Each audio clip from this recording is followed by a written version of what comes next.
Na ndugu mtazamaji wa Asili TV Online, tuko na Madam Carol, mkurugenzi wa kituo cha Giselle, mtu ambaye ana moyo wake kwa kweli. Mama, habari za hizi? Salamu, unaendeleaje? Unajisikiaje kuwa miongoni mwa watu ambao wamealikwa kwenye tukio la vijana? Kiukweli najisikia furaha sana kwa sababu vijana ni tegemeo la taifa la kesho. Tunategemea vijana kutengeneza, kupata wazazi bora, kupata wamama bora. Kwa tukio hili binafsi yangu imenigusa sana kama mama mlezi, kwa maana ulezi unaanzia utoto, unafika kwenye ujana, unaenda kwenye uzee. Naamini kwa tukio la leo kutengeneza wamama bora na familia bora ya baadaye. Okay, tukio la leo ni la vijana.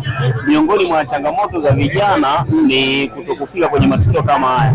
Wewe umejisikiaje kufika kwenye tukio kama hili na kukuta vijana zaidi ya 1000 wako ndani wametulia na wanasikiliza?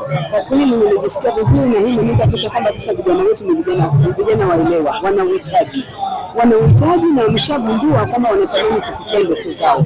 Kwani ni kweli kabisa, si rahisi vijana kuitwa mahali na kufika kwa wingi kwa jinsi nilivyoona siku ya leo, lakini kwa siku hii ya leo imenionyesha dhahiri ya kwamba vijana wa Kitanzania, vijana wa Kilosa ni vijana ambao wameelimika na wanataka kutoka mahali fulani wafike kwenye ndoto zao. Ndio. Okay, pamoja na mambo yote, pamoja na vijana kukusanyika, lakini wale wazungumzaji waliwaasa vijana kusimamia malengo yao, kusimamia ndoto zao. Wewe kama mama, una lipi la kuambia ambao hawakupata bahati ya kufika hapa New Linapapo kwenye kongamano? Mimi kama mama mlezi, ninawashukuru kwa vijana kwa kufika. Waliofika leo wamepata kitu kizuri, kitu kipya, na wameongeza jambo jipya katika mindset yao.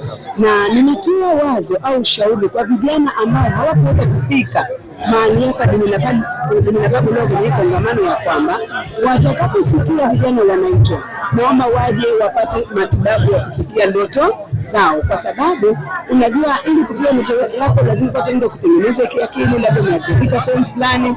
Sasa mwingine akikuta kutengenezwa kwenye akili na kwamba kama kuna njia hii kapita, hata njia hii hapa inamtengenezea kujua kwamba kumbe huku nilikosea, huku niko sahihi. Kwa namna moja au nyingine, wewe kijana ambaye utasikia sauti haukufika Linapapo, kwanza nakupa pole. Umekosa kitu cha msingi, umekosa kitu cha maana, na umekosa kitu bora ambacho kinaweza kukufikisha mahali.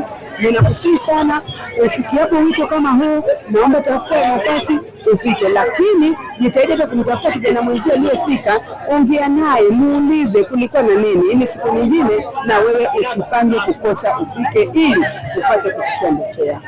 Yes, anasema wewe ambaye hujafika anakupa pole, lakini bado unayo nafasi ya kuendelea kujiuliza pale ambapo unahitaji kujiuliza. Fuata kijana ambaye alihusika kwenye tukio hili. Kutoka hapa New Linapapo, sina la ziada. Naitwa Kamboy kutoka Asili TV Online.